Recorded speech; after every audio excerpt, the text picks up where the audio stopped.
जय हिंद दोस्तों। अर्नब गोस्वामी का टीआरपी वाला मामला काफ़ी ज़्यादा पुराना हो चुका है। टीआरपी वाले मामले के बारे में अभी एक बार फिर से चर्चा दोबारा इसलिए ज़ोरों शोरों पर थी क्योंकि जिन पुलिस अधिकारी के अंडर में ये पूरा मामला की शुरुआत हुई थी वो थे परमवीर सिंह। अब उनका तबादला कर दिया गया है एंटीलिया केस के अंदर, उनको भेज दिया गया है डीजी होमगार्ड बनाकर। तो इस केस के बारे में फिर से कुछ जानकारियां हैं जो निकल कर सामने आई हैं और वो जानकारियां लाइट चली गई, कोई बात नहीं। ये जानकारियां सामने आई हैं और इन जानकारियों को लेकर और भी कई सारी बातें हैं जो कि अब लोग कर रहे हैं। अब इस बारे में क्या खबर सामने आई ये मैं आपको एक आर्टिकल के थ्रू बताता हूँ। 3 महीने बाद भी आपके पास रिपब्लिक टीवी के खिलाफ कोई ठोस सबूत नहीं है। बॉम्बे हाईकोर्ट ने मुंबई पुलिस को टीआरपी के मामले में फटकारा है।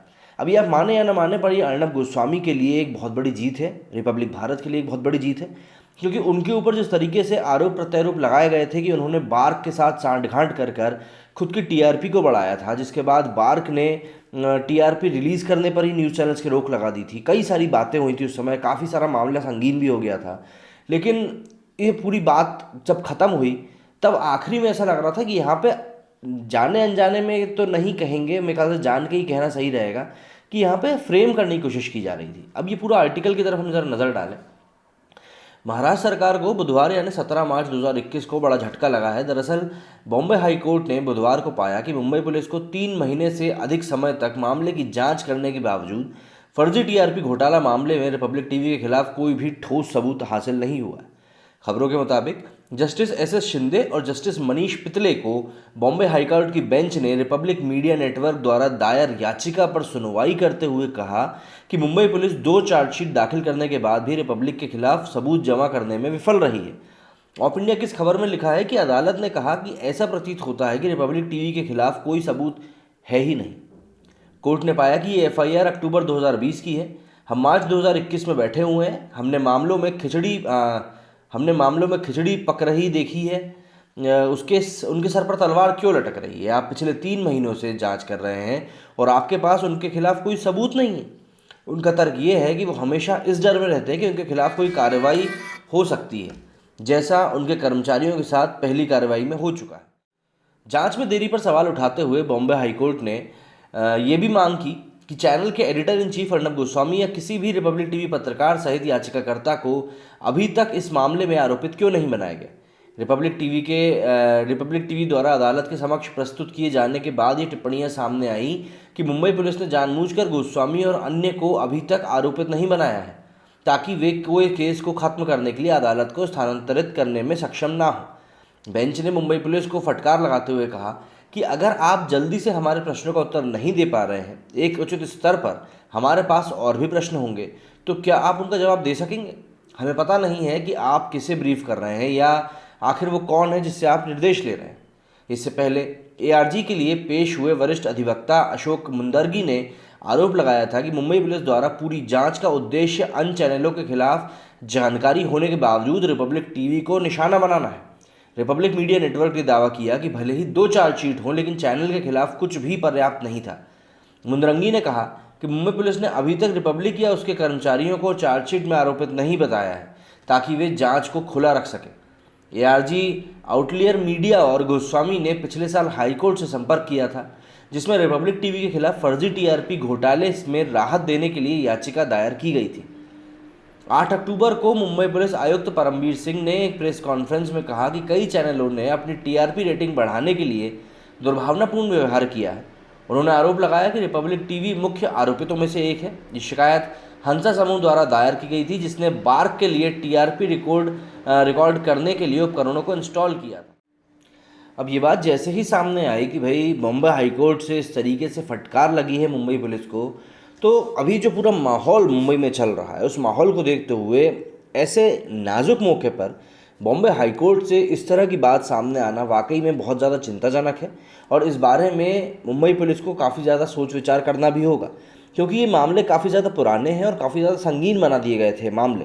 क्योंकि देखिए, आप अगर किसी न्यूज़ चैनल के ऊपर सीधे तौर पे अगर आप कोई आरोप लगा रहे हैं तो सीधी सी बात है आपके पास कुछ ना कुछ ठोस सबूत होने चाहिए।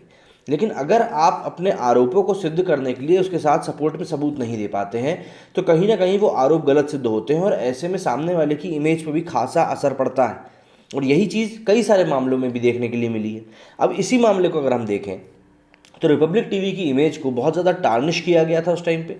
अर्नब गोस्वामी को घर से उठाया गया था, उनके कई पत्रकारों को जेल में डाला गया था, अर्नब गोस्वामी को खुद भी जेल में डाला गया था और उस पूरे मामले में भी सचिन वाजे इन्वॉल्व थे। तो उस समय जो ये पूरा मामला चला था, उस मामले के ऊपर भी पूरे देश ने अपनी प्रतिक्रिया रखी थी। हालांकि अलग अलग खेमे बटे हुए थे, कोई अर्नब का सपोर्ट कर रहे थे, कोई अर्नब को सपोर्ट नहीं कर रहे थे, लेकिन बात ये थी कि हर एक ने इंटरेस्ट इस मामले में लिया था। ऐसे में बात यही आ जाती है कि जब कोई मामला नेशनल इंटरेस्ट का आ जाता है और पुलिस किसी को आरोपित करती है, तो उन आरोपों को सत्यापित करने के लिए उसके सपोर्ट में इन लोगों को सबूत भी उसी के साथ साथ सबमिट करने चाहिए। नहीं तो बात को इसी तरह से खींचा जाता है। और वैसे भी हमारे देश में न जाने कितने ही केस हैं जो कि लंबित पड़े हुए हैं। तो वहाँ पे अगर हमारे किसी केस को ये मौका मिलता है कि भाई वो जल्दी ख़त्म हो सकता है, तो मुझे ऐसा लगता है कि हमें वो केस को जल्दी ख़त्म करने की पूरी कोशिश करनी चाहिए। ना कि ये कोशिश करनी चाहिए कि अरे चलने देते हैं। आप केस ख़त्म होने की कोशिश करिए, क्योंकि कई सारे ज़रूरतमंद लोग बैठे हुए हैं जिनको कि अपने केस लड़वाने की ज़रूरत है, जिनको कि तारीखों की ज़रूरत है। कई निर्दोष लोग हैं जो इस चक्कर में बैठे रहते हैं, उनको तारीखें नहीं मिलती। भाई ये चीज़ तो कहीं से छुपी नहीं है कि किस तरीके से तारीखें के लेना देने का पूरा खेल चलता है। हर तरह ये के लोग इन जगहों पर भी पाए जाते हैं जो कि तारीखें निकालने का भी काम करते हैं। तो बॉम्बे हाई कोर्ट ने जो ये चीज़ कही है अर्नब गोस्वामी के हक में ही कही है एक तरह से, कि भाई आपके पास अगर कोई सबूत नहीं है तो सीधे तौर पर बता दीजिए, क्योंकि इस तरह की अभी तक कोई भी और बात निकल के सामने आई नहीं थी। और काफ़ी समय से अर्नब गोस्वामी इस मामले के कारण चर्चा में बने हुए थे। परमवीर सिंह ने एक प्रेस कॉन्फ्रेंस करके पूरी जानकारी दी थी, एफआईआर दिखाई थी जिसमें कि पूरी बात सामने आई थी।